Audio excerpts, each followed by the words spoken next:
All right. We are going to start in a wide-knee child's pose. All the way down. So take your knees really wide and then stretch your arms out in front of you. For some of us, it's really nice to do that on the yoga mat to get a little cushion underneath the knees. For some of us, it doesn't matter.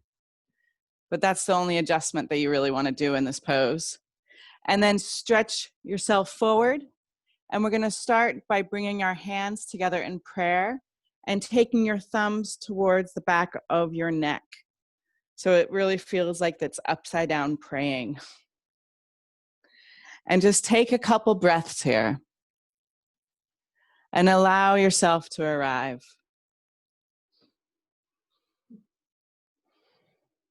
So feel your body settle into the pose.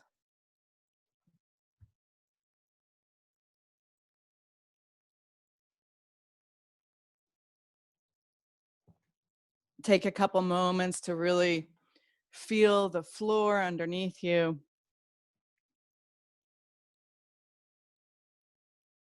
You can spread your knees as wide as is comfortable for you with your big toes touching.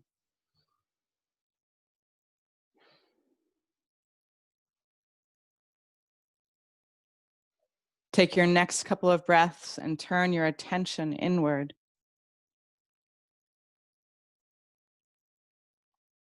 And notice your thinking.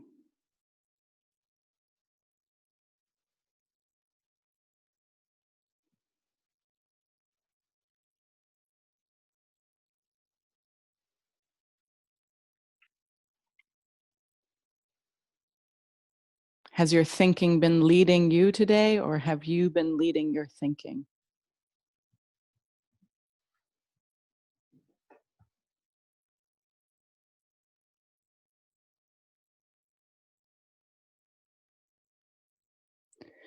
And then staying wide with your knees, stretch your arms forward and then slide your elbows back. And you can slide your right arm behind your left elbow. Allow your right ear to come on to the ground or a block, or like some pillow if you need.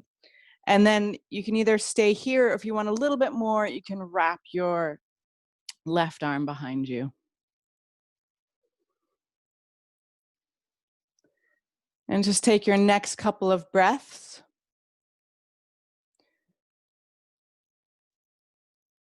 And notice how your feelings have been today.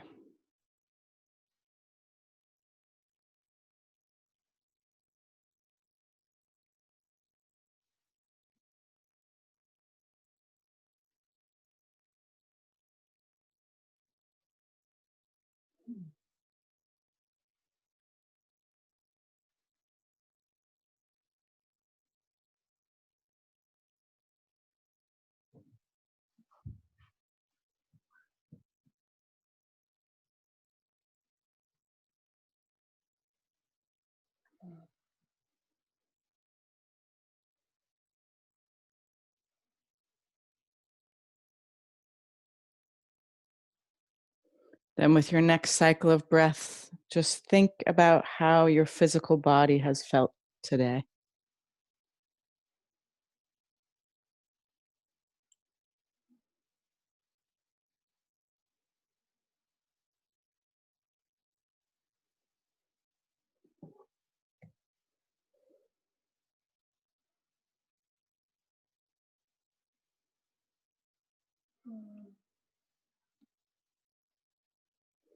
And then come back to center and keep your knees as they are and wind your arms the other way. So come up onto your elbows and thread your left arm behind your right, allowing your left ear to come to the ground. Maybe you want a little bit more of that twist, and you can wrap your right arm back behind you.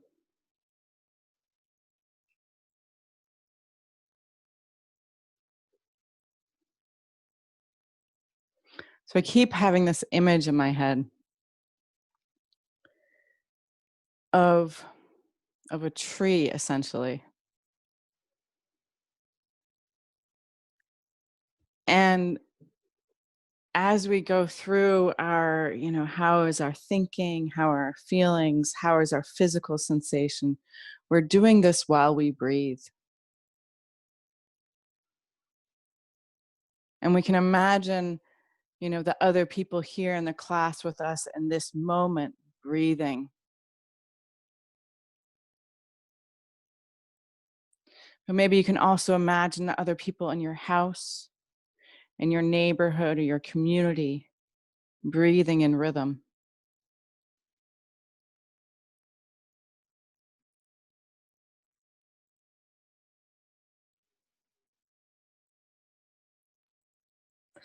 And imagining ourselves like little leaves through our relationship and our connection, like relationship too, but like being related to, like relatives, through our relationships and our relations, but also through where we are in community. We're like, have these sources of life between us. And we can imagine kind of how we move together and breathe together, even if sometimes our only awareness is kind of our own headspace, our own little universe, like our own individual leaf.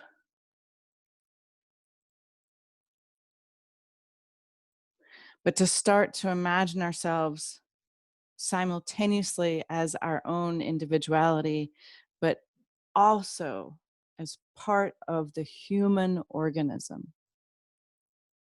Unwind yourself and come back to center. Now slide your knees together and just relax your arms back behind you. So you look like you're pretending to be a rock or a little barnacle, perhaps. Exactly, you got it. So embryo pose. Just take a moment in this darkness here.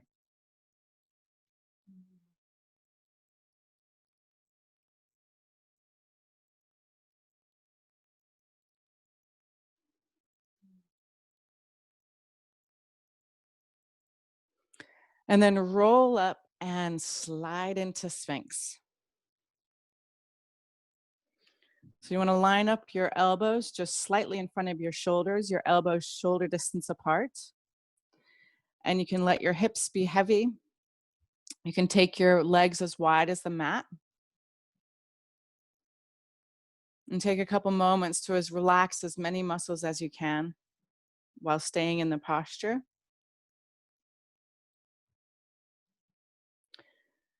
So our series today is a series both for the heart and lungs. So the heart is coupled together with the small intestines, and the lungs are coupled together with the large intestines.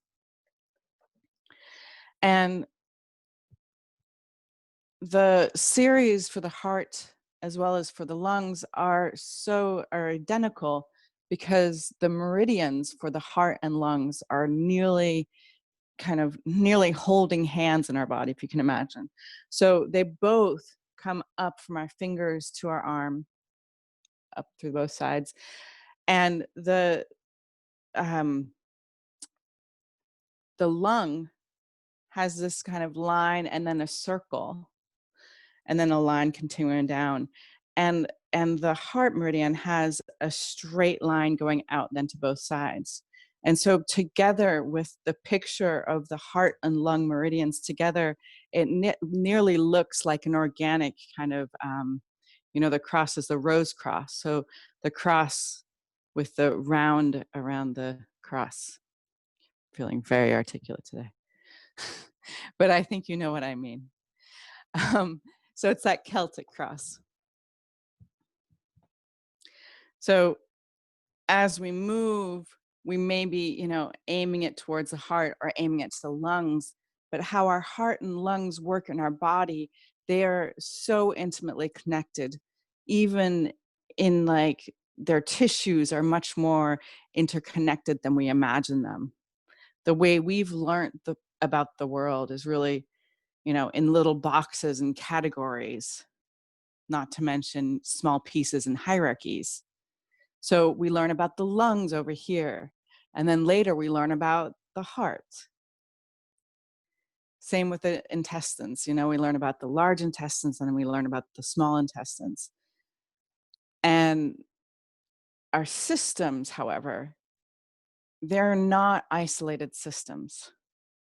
They always work in tandem. They always work together.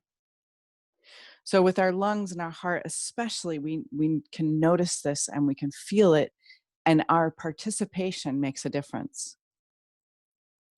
So even while we're here in Sphinx pose, just notice as you deepen your breath, your heart rate starts to slow.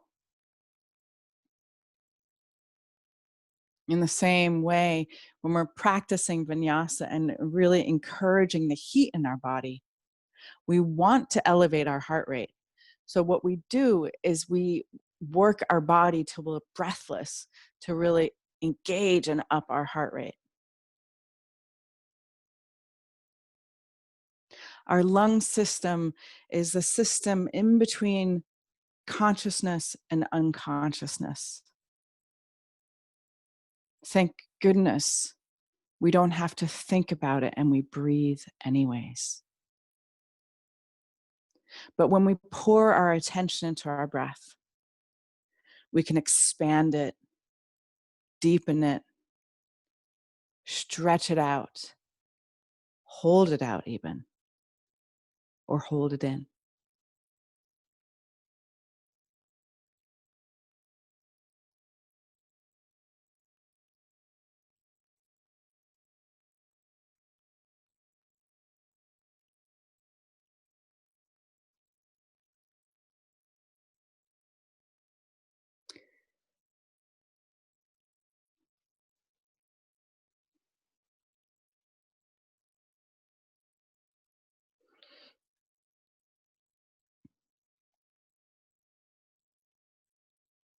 My themes these days keep coming back to this idea of working on how do we bring things together and understand relationships, or how things work together. Because so much of our education has been about separating things out. So at first, I was really planning on just teaching a straight, okay, not that straight, but just teaching a lung class. But something wasn't sitting quite right.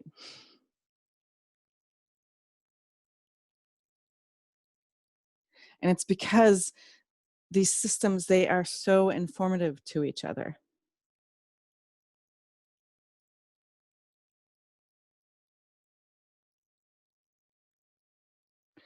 And I want to myself practice bringing things together rather than breaking things apart.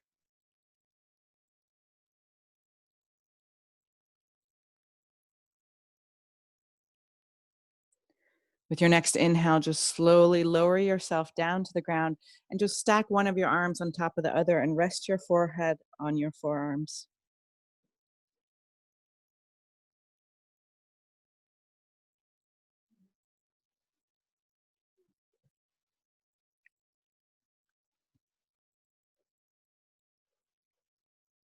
You can wiggle your hips side to side to release your lower back. If you need a little bit more of a dramatic release, that's right. You can bend your knees and wiggle your legs side to side.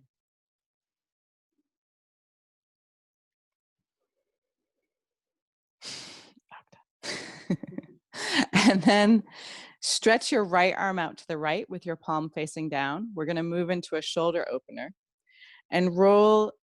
So stretch your right arm out to the right, turn your face to the left, and then just roll onto the right hand side of your body.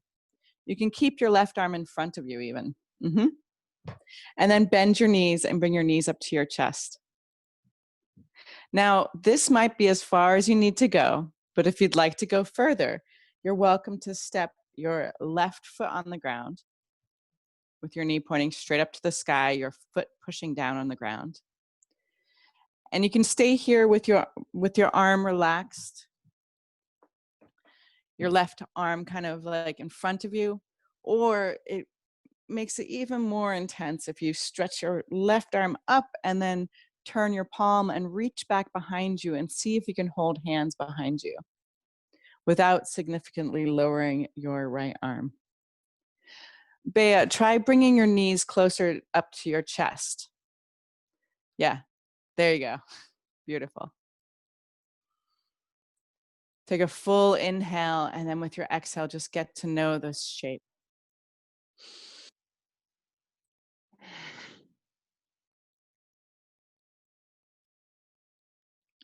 So we know that we breathe with our lungs.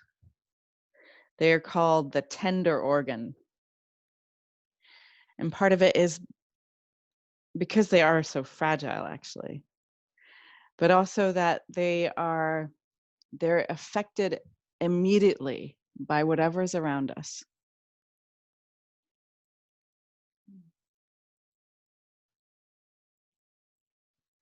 We can go for days without food, weeks even. We can go for a couple days without water, but it's only a matter of minutes that we can go without breath.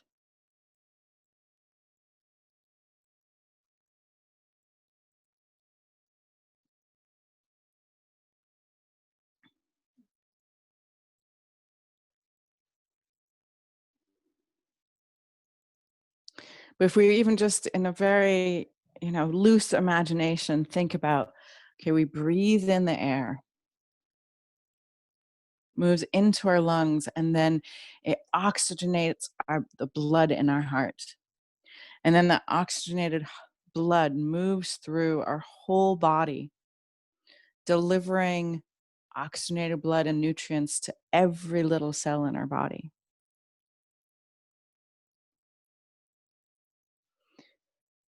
Balanced by the venous system and returning carbon dioxide back to our heart, out through our lungs.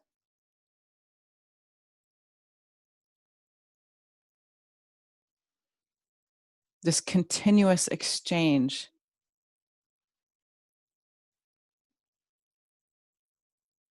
is connected to the trees out there, is connected to being here on Earth.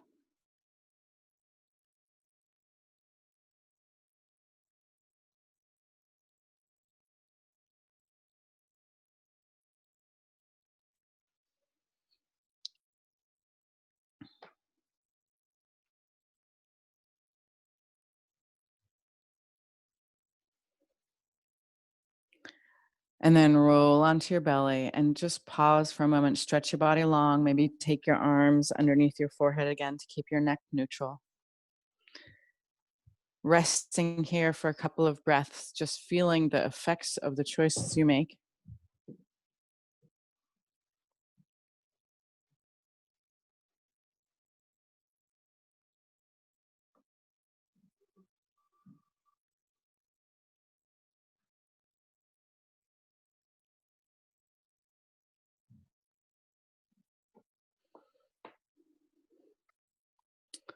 And then let's take it to the other side. So stretch your left arm out to the left, palm facing down.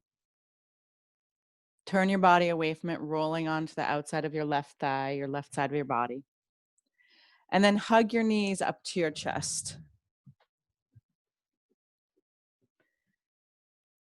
So you want to take your arm behind you. So if you're, pretend like the paintings are the wall. The paintings are the ground. I stretch my arm out and then I turn away from my hand. Yeah. And then maybe you want to take it further by taking your right foot onto the ground.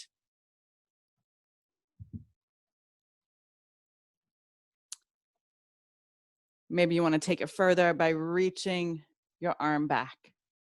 So essentially, you have your arms behind your back, your knees up by your chest. and maybe one of your feet is on the ground, or maybe both.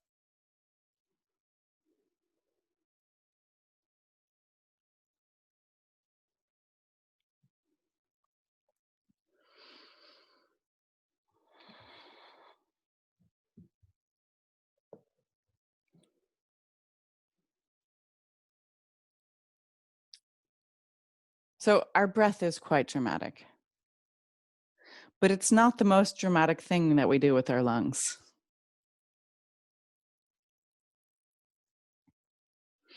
So, you know, you can hear so much in someone's sigh or dramatic inhale or dramatic exhale.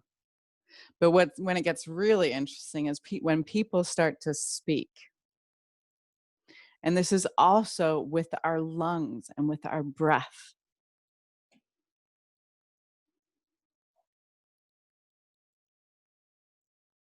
You've probably experienced maybe crying so hard you can't talk, or maybe more common, like running really hard and then trying to say something.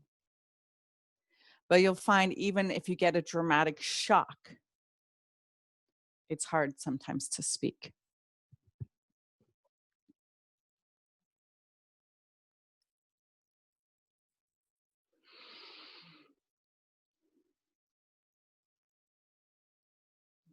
And then when you're really dramatic with your speaking, you can even break into song.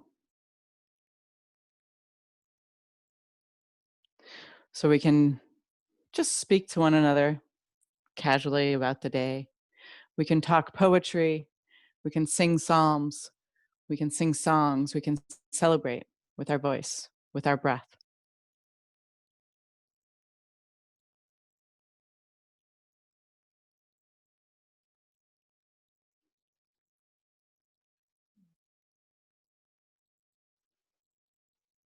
There's something so hidden and magical in our word that there's even stories by seers that in the future, procreation will happen through the word.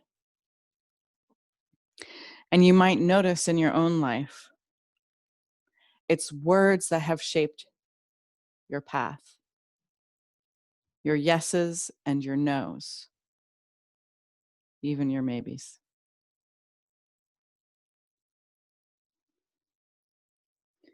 And then roll back onto your belly, moan and groan, feel your fingers, wiggle them around. And just come to rest on your belly again, stacking your forearms or taking your head one side or the other, whichever one's more comfortable for you.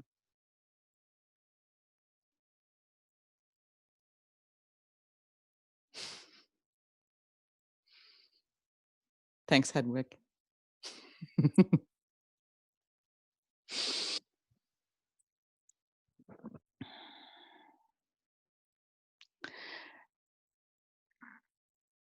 Now, we have become so casual with our words.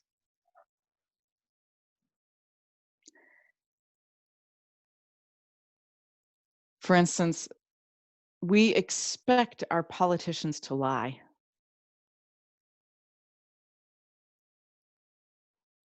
I mean, how crazy is that? We expect our leaders to abuse their word.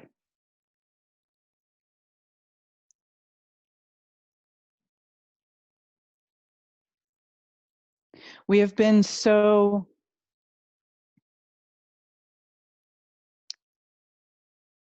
I can't find the right word.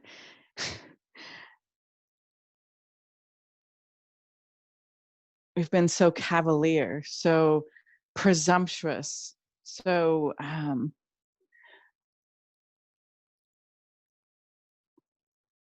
so kind of petty with this holy gift of speech that we've been given. Now slide your hands underneath your shoulders and set up for either Sphinx or Seal. So for Sphinx, we were just there, and it's really, really easy to be like, oh, it's the same thing. But believe me, it's a totally new Sphinx right now. There is no past. There's only now. But if Sphinx is very kind of easy for you, you're welcome to stretch your arms out for seal. And you might notice seals come in all different shapes and sizes. So you can have a fat seal, and that's a little softer on your back.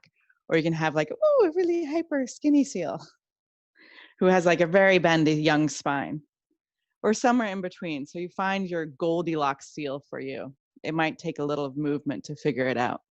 And the cool thing is you can choose, and then if you decide that wasn't the right choice, you can change it.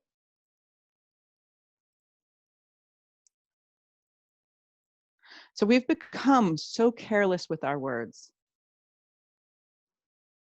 that you'll notice another divine human being will ask you how you are, and you, without thinking, say, I'm fine. Ja, tack.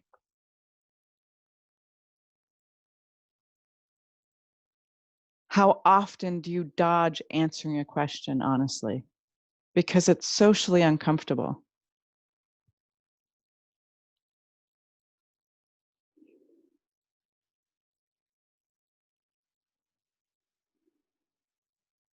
How often do you say, yeah, I would love that, when it's not true at all?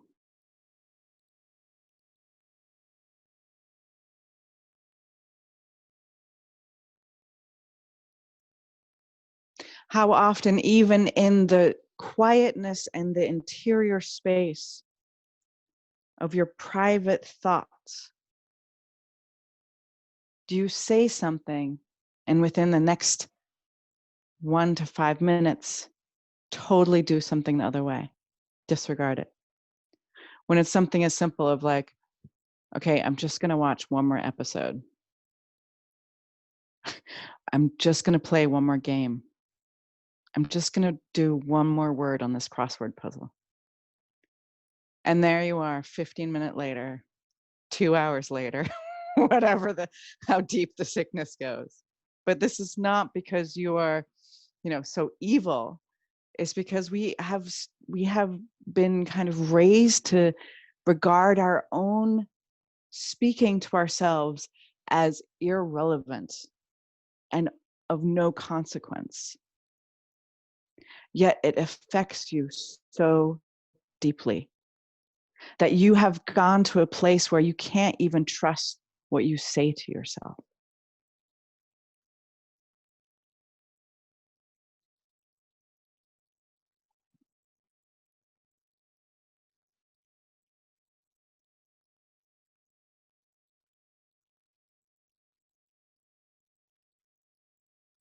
Take 10 more full deep breaths here.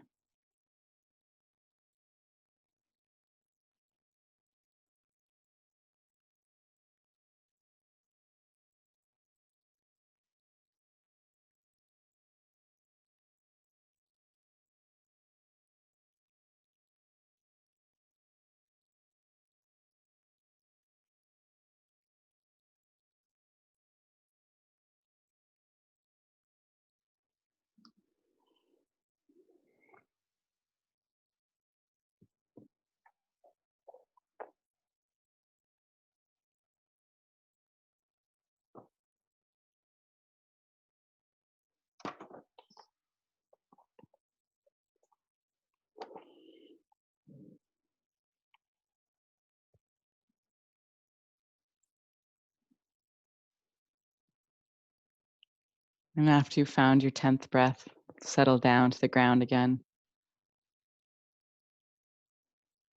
Maybe wiggle your butt side to side. Maybe just take a nice dramatic exhale.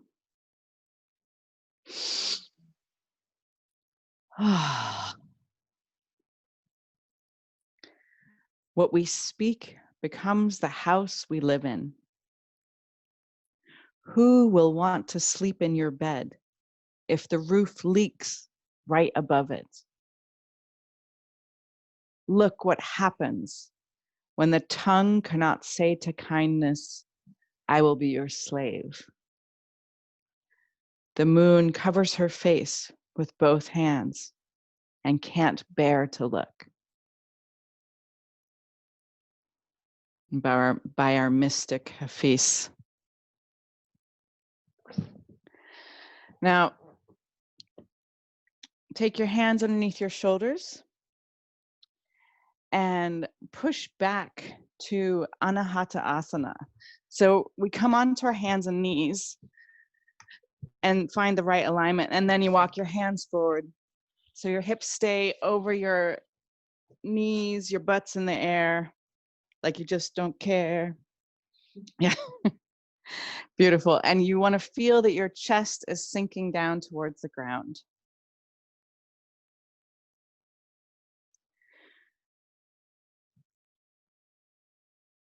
So with the way that we have been educated, for a lot of us, the way we've been raised, is we've gotten to know things in their separate little boxes. And we've kind of had these rules of engagement that are archaic.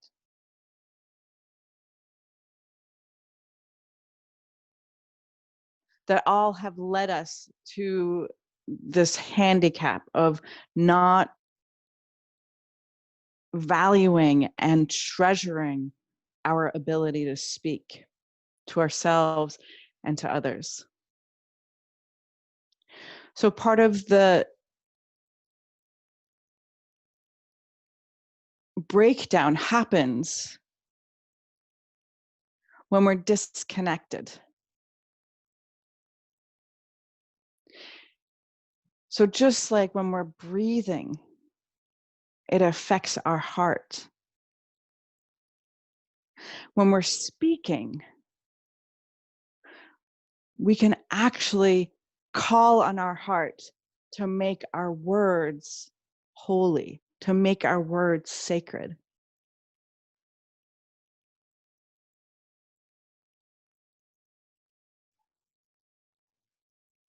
A lot of times we can get this feeling when someone is telling kind of a difficult part of their biography.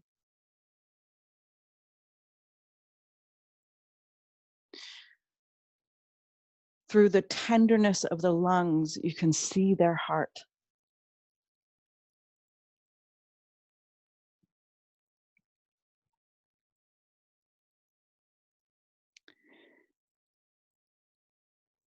Like Hafiz, there are poets that use the word so artfully that it reaches their heart, the message from their heart, through space and time.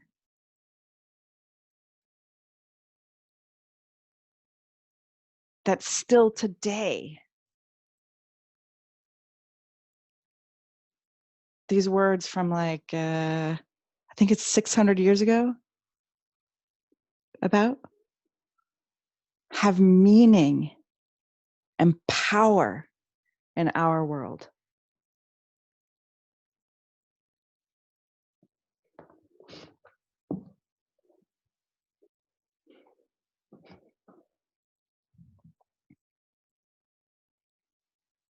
So when we start to strip the connection between our heart and our lungs, our words can fall flat and have no punch, no power.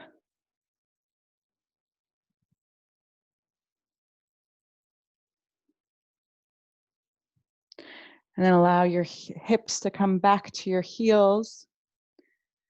Just coming into child's pose to rest here for a moment.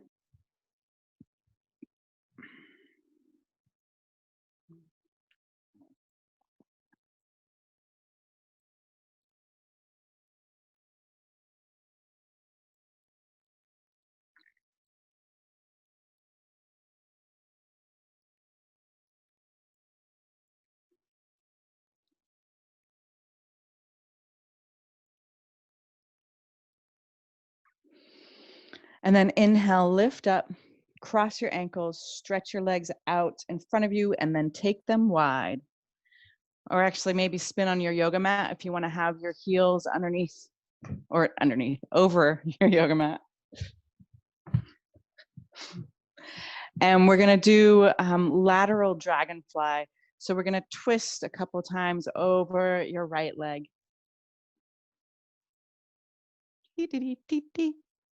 And then bow down. Bow down. Over your beautiful right leg. Let your head drop, your belly soften. So when in our lungs, when we're suffering, when the lungs are suffering,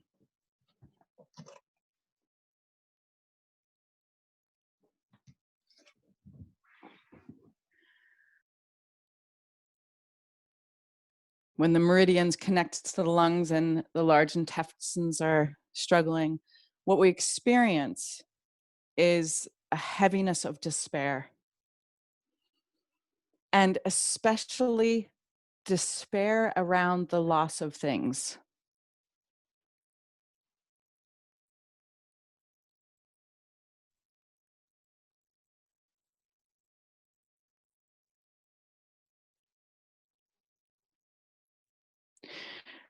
In our heart, when our heart meridian and small intestines are struggling, what we experience is disconnection. And it's always a struggle of timing. So with heart disorders, even, you can see, or like severe heart attacks, you can see human beings lose their connection to time. So recently, or a couple of years ago, I guess it's not recently anymore, but a friend of mine, he had a severe heart attack, and he was really struggling for a couple of months, and there were people taking care of him, and he would forget to like what decade he was in, and so he'd be talking to someone, and all of a sudden he would be talking to his mother, or he would also like forget, like just very disoriented.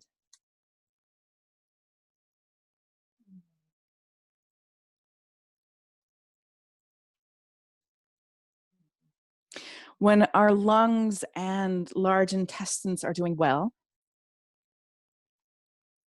what it connects us to is a capacity to be in awe and to have wonder and to have reverence for this in this world, in this life.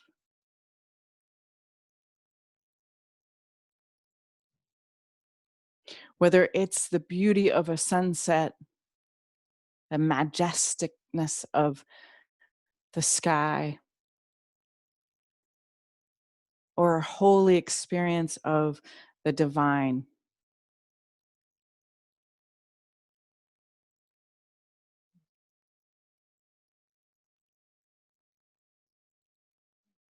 And when our heart is healthy and thriving, its kind of superpower is a capacity to integrate everything,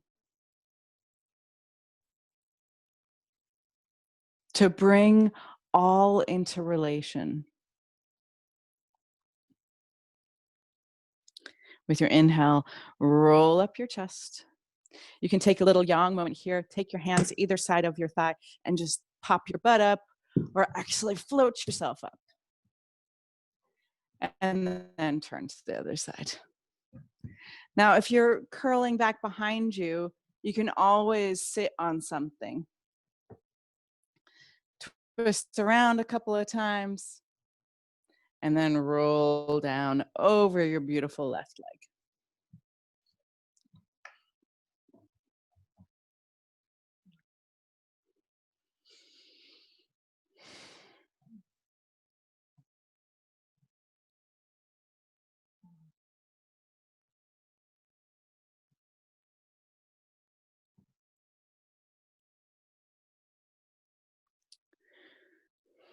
In these strange times, one of the things that is so glaringly apparent is that there's no place outside of what's being affected.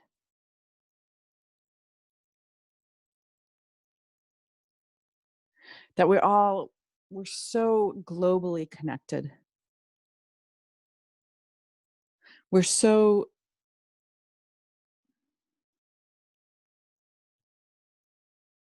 in relation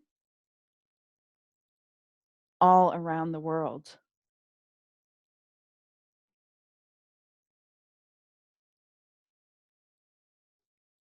Even though, we're getting different mandates depending on where we are living.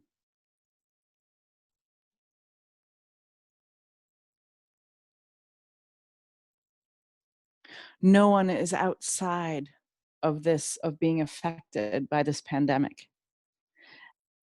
And the social, economic, cultural crisis connected to it. And this was true before COVID, and it's been true forever.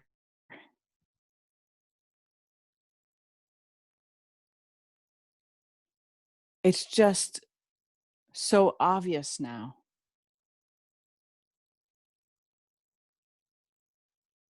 That we can't really think that we are separate.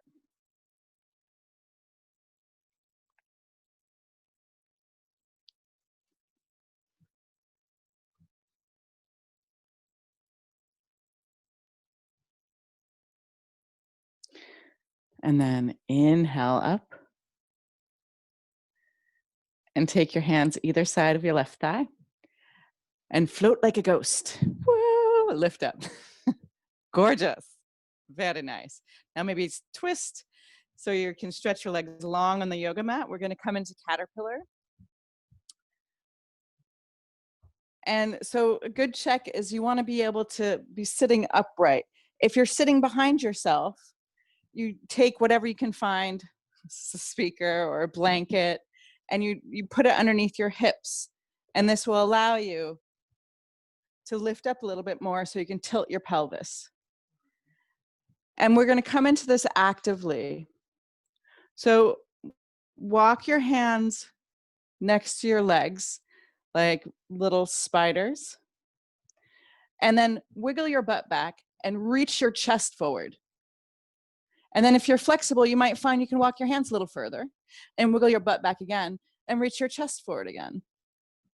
And once you can't wiggle and reach anymore, then start to soften and curl down, letting your head be heavy.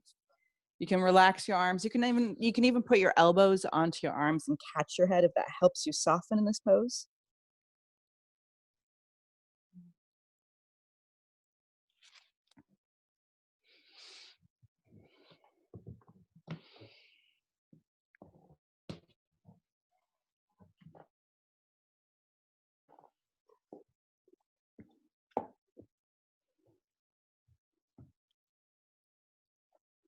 When we hear stories about,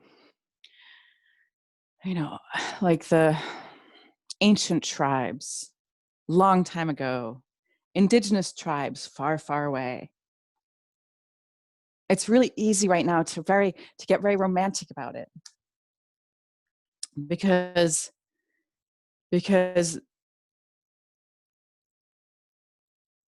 they have a connectedness that was taken for granted, that was understood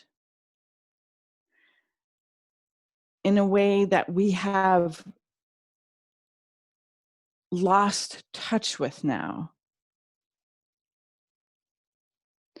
My friend Stefan was talking about living in Tanzania and how some things are so striking to him.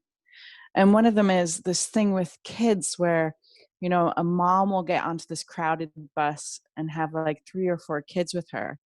And people will just offer like, oh, he can sit on my lap, or like I'll take her, or and that it's so normal to like hand your baby for a stranger to hold.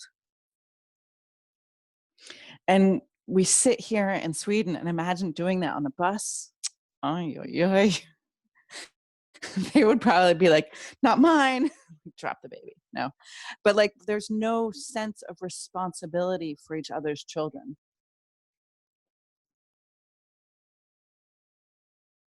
In this culture these days. But our possibility of coming back to that is very different because than like going back in time, because we can't undo the path we've walked. We have, and a lot of kind of the change in human beings has been this concentration and this focus on developing our individual personal freedom and personality and autonomy in our individualization. And that has been one of the gifts of the rise of patriarchy, the emphasis of like, you know, find the beat of your own drummer, dance your own unique dance, be a trailblazer, all these things. And it's absolutely essential that we've developed this. But for us to come back into connection with our community, we can't go back in time. We can't unlearn the things we've learned. We have to kind of go through the eye of the needle, so to say, and learn or re-educate our hearts to recognize that every human being on this planet, whether we like them or not, are somehow connected to us. That they're part of this organism of humanity, this living, breathing system full of life and death, continuously in motion.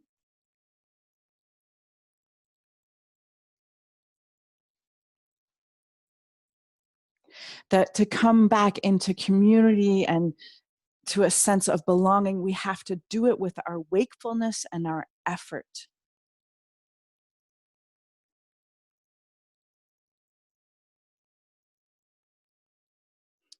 With your inhale, roll up. And just place your feet on the ground. Bring your fingers to point towards your hips. Inhale, lift up your head, drop your hips, lift your hips, drop your head. Stick out your tongue, look at your third eye, and with a whisper, roar like a lion. 2 more times. Squeeze your butt, lift your hips, and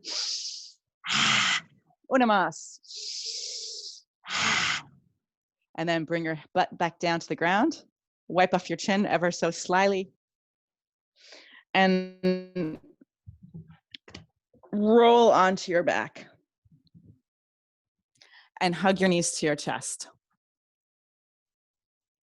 Maybe lift up your face and kiss your knees. Thank you for giving you this opportunity. And then stretch your left leg on the ground. Hug your right knee closer towards you.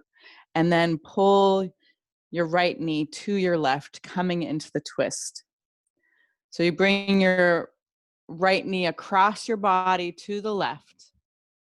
And then turn your beautiful face to the right. If it's too much to look to the right, you can also always look above.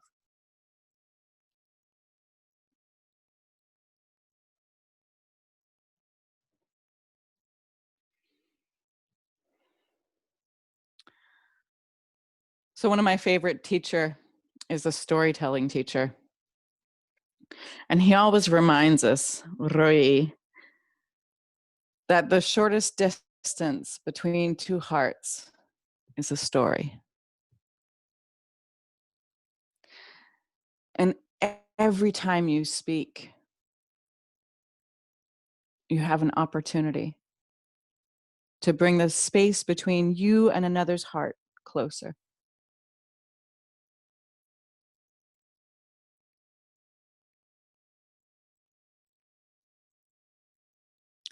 In the solar system and in the occult picture of the inside of our body, our heart has the role of the sun. Even just now, notice you can feel your heartbeat throughout your body, perhaps.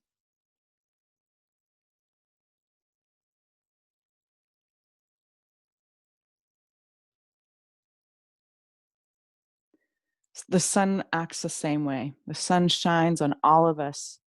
It doesn't matter if we've been good or bad that day. The sun still shines on us.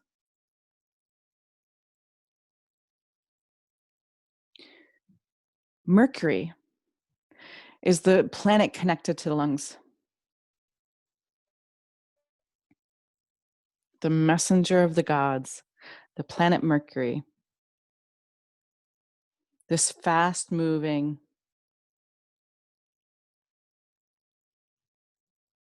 changeable, mutable thing.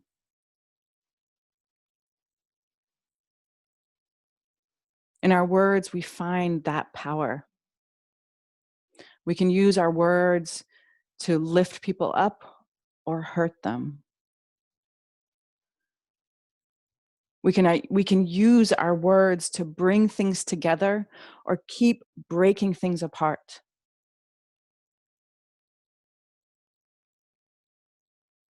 Bring your knees back to center.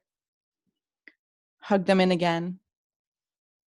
And then stretch your right leg long. Hugging your left knee a little closer, and then roll your left knee across your body to the right.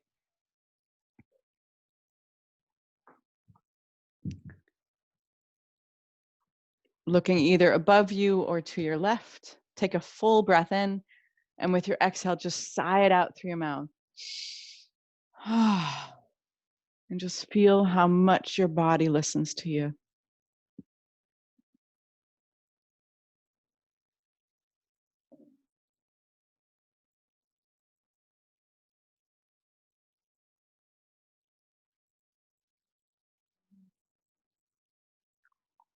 So as we continue to live in these strange times,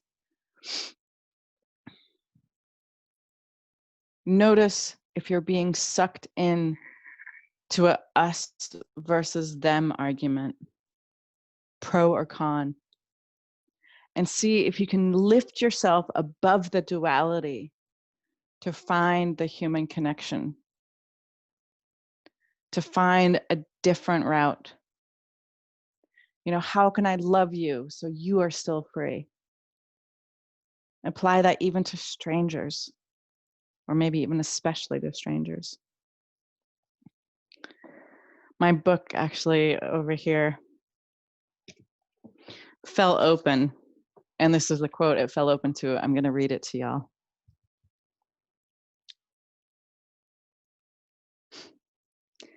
This hour in history needs a dedicated circle of transformed nonconformists.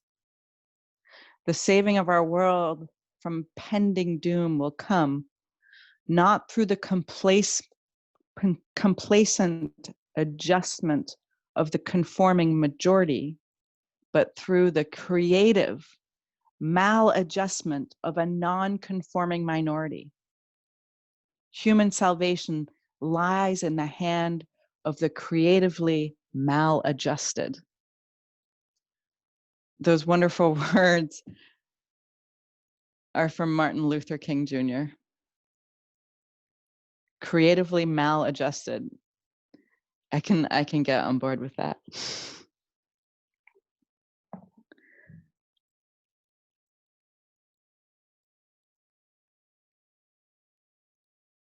We want to keep making sure our heart is part of what we talk with,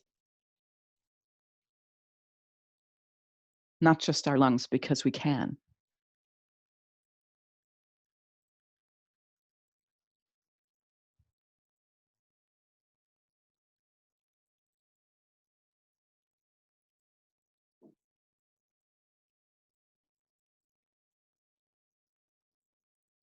especially in a time where we're disencouraged to hug and hold people.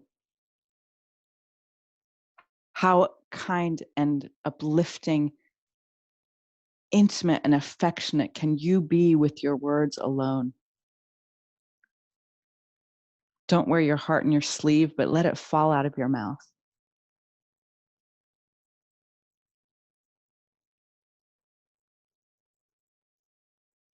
I can't imagine anybody on their deathbed being like, "Ah, shit, I think I was too loving."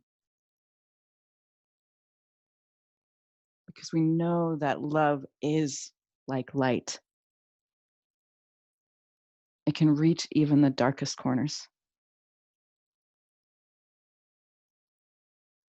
Stretch your legs out and find your way into Shavasana. Covering yourself if you'd like, but most importantly, being relaxed and at peace and present. So with your eyes closed, your palms open to receive, and your body still.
With your next inhale, invite your breath to the edges of your body. Wiggle your fingers and your toes and your face and your nose.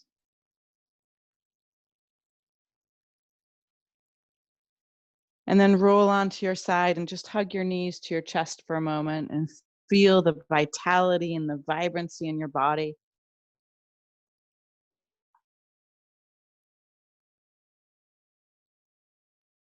And then help yourself up into a comfortable seated position.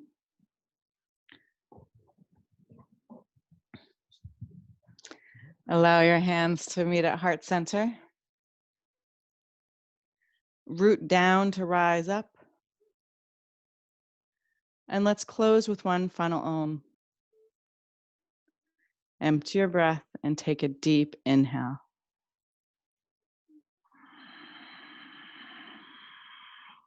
Ah.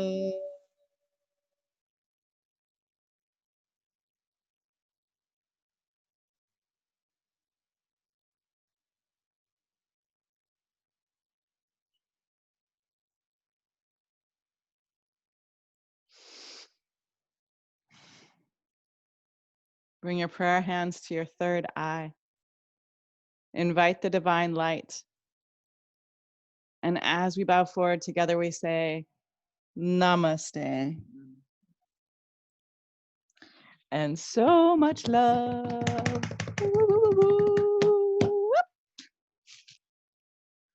And thank you so much for being here. Yeah.